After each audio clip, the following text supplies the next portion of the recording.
Donc l'ordre du jour appelle les questions au gouvernement. Et la première question va être posée par monsieur Éric Coquerel pour le groupe La France Insoumise.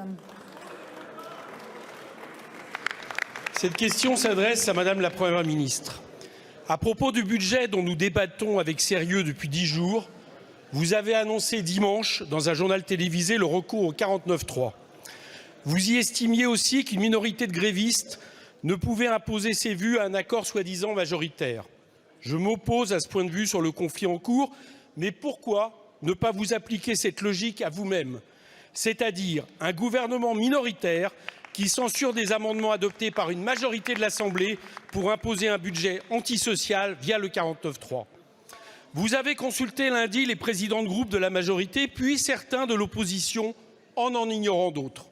Quelle indécence de demander ainsi à l'opposition de légitimer le recours au 49.3 et en laissant en plus de côté d'autres groupes.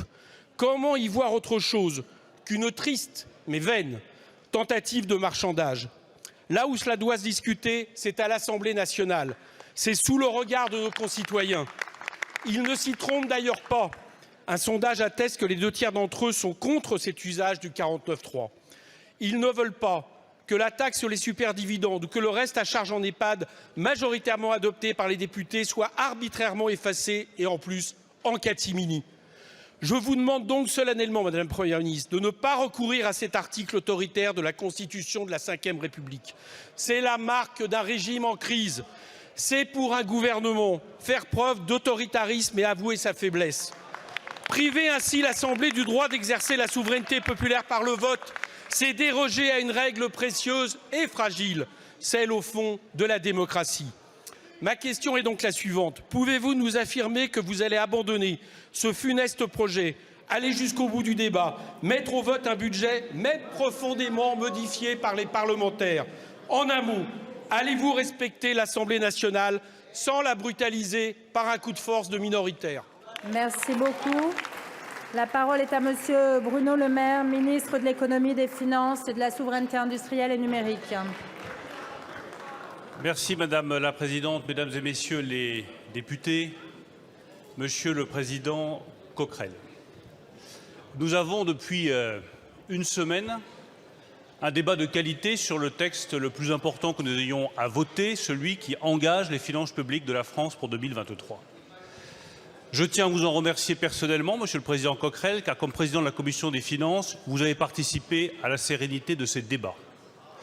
Je tiens à remercier le rapporteur général du budget, Jean-René Cazeneuve, qui a fait un travail exceptionnel depuis plusieurs jours pour garantir la qualité de ces débats. Je tiens à remercier la majorité et je tiens à remercier tous les parlementaires de tous les groupes sur ces bancs qui ont participé à la qualité de ces débats. Ces débats, nous allons les poursuivre. Ils sont de qualité, ils sont nécessaires sur tous les sujets que vous avez indiqués et ils nous permettront d'adopter à la fin un budget qui sera un budget de protection pour les Français, un budget qui leur garantit la protection contre l'inflation, contre la vie chère, contre l'augmentation des prix du gaz, contre l'augmentation des prix de l'électricité, un budget qui garantit la réindustrialisation de la France, un budget qui garantit le bon fonctionnement des services publics, un budget qui est équilibré, à la hauteur des ambitions de cette majorité de concilier protection et rétablissement des finances publiques. Et puis viendra un temps qui sera celui de la décision. Et la majorité, car nous sommes et vous êtes la seule majorité légitime dans la nation française, celle qui a été choisie par le peuple français, mesdames et messieurs de la majorité. La majorité prendra sa responsabilité et les minorités, celles qui sont dans l'opposition, prendront également les leurs pour qu'au bout du compte, la France ait un budget pour 2023.